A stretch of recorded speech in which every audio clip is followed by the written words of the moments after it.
कई दिन बीत गए, दादी ने कहानी नहीं सुनाई और दादी का आज मन कर रहा है महाश्वेता देवी की कोई कहानी सुनाई जाए। तो आज सुनते हैं कहानी क्यों क्यों लड़की। लेखिका हमारी अपनी महाश्वेता देवी।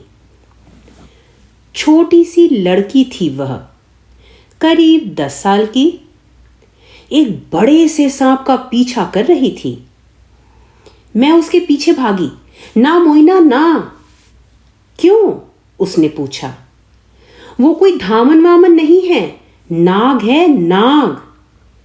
तो नाग को क्यों ना पकड़ूं? अरे काट लेगा। मैं उसे ऑफिस तक लाई। वहां उसकी माँ खीरी एक टोकरी बुन रही थी। चलो थोड़ा आराम कर लो, मैंने कहा। क्यों? क्यों? थकी नहीं हो क्या? मोइना ने सिर हिलाया। बाबू की बकरियां कौन लाएगा?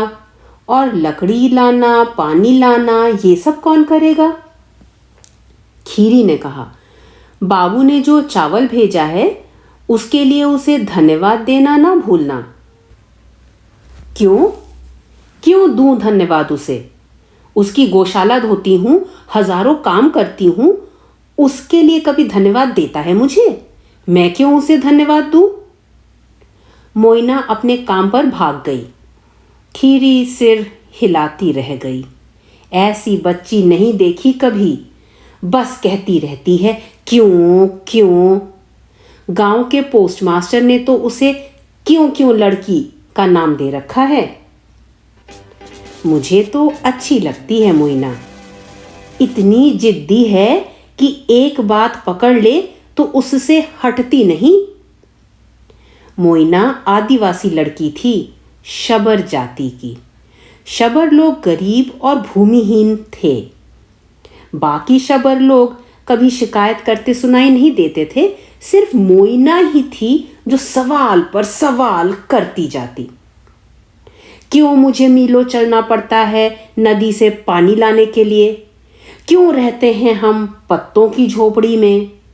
हम दिन में 2 बार चावल क्यों नहीं खा सकते?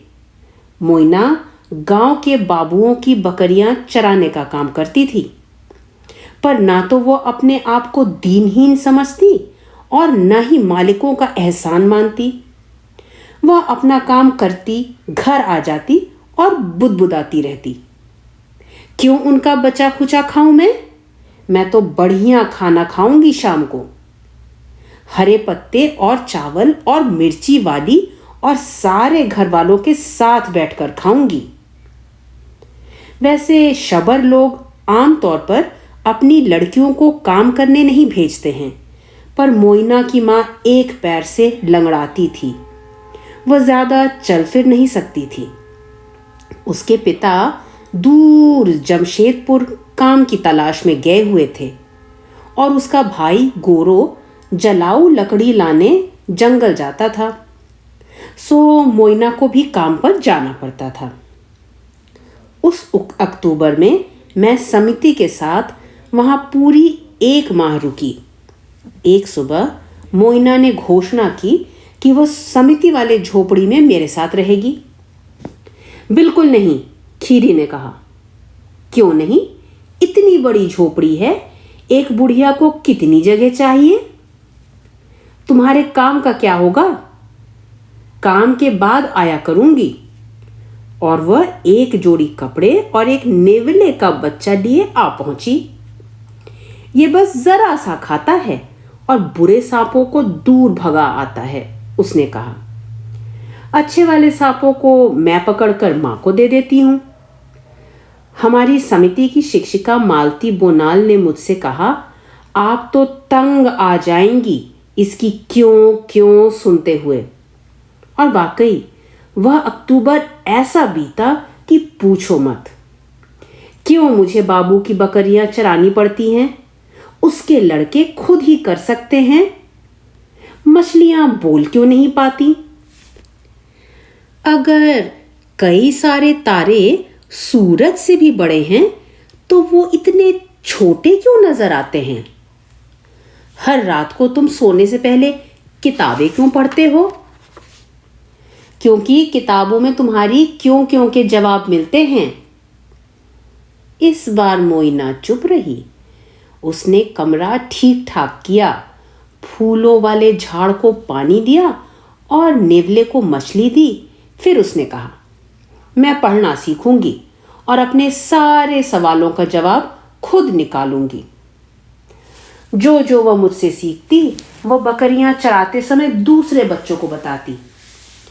कई तारे तो सूरज से भी बड़े हैं। सूरज पास है इसलिए बड़ा दिखता है। मछलियां हमारी तरह बातें नहीं करती। मछलियों की अपनी भाषा है जो सुनाई नहीं देती।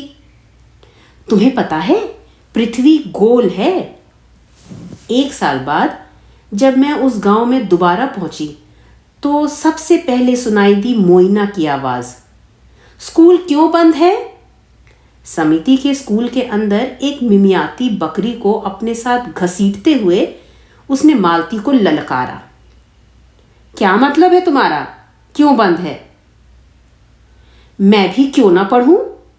तो तुम्हें कौन रोक रहा है? पर कोई कक्षा ही नहीं लगी। स्कूल पूरा हो चुका था। क्यों? तुम जानती हो मोइना, मैं सुबह 9 से 11 बजे तक कक्षा लगाती हूं। मोइना ने पांव पटक कर कहा, तुम समय बदल क्यों नहीं सकती? मुझे बाबू की बकरियां चरानी होती है सुबह। मैं तो सिर्फ 11 बजे के बाद ही आ सकती हूं। तुम पढ़ाओगी नहीं तो मैं सीखूंगी कहां से?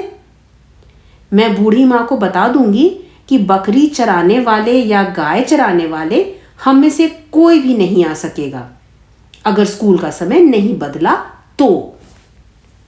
तभी उसने मुझे देखा और अपनी बकरी ले भाग खड़ी हुई। शाम को मैं मोइना की झोपड़ी पर गई। चौके की अंगार के पास मजे से बैठी मोइना अपनी छोटी बहन और बड़े भाई को बता रही थी, एक पेड़ काटो तो 2 पेड़ लगाओ। खाने के पहले हाथ धो लो। जानते हो क्यों? पेट दर्द हो जाएगा अगर नहीं धोगे। तो तुम कुछ नहीं जानते हो। क्यों? क्योंकि तुम समिति के कक्षा में नहीं जाते। तुम्हें क्या लगता है गांव में जब प्राइमरी स्कूल खुला तो उसमें दाखिल होने वाली पहली लड़की कौन थी? मोइना। मोइना अब 18 साल की है।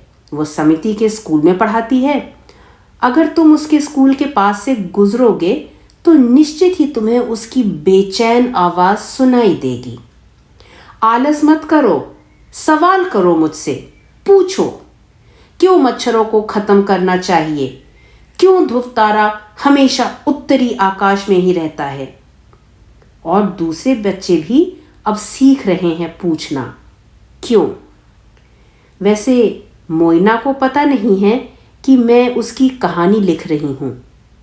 अगर उसे बताया जाए तो कहेगी, क्यों?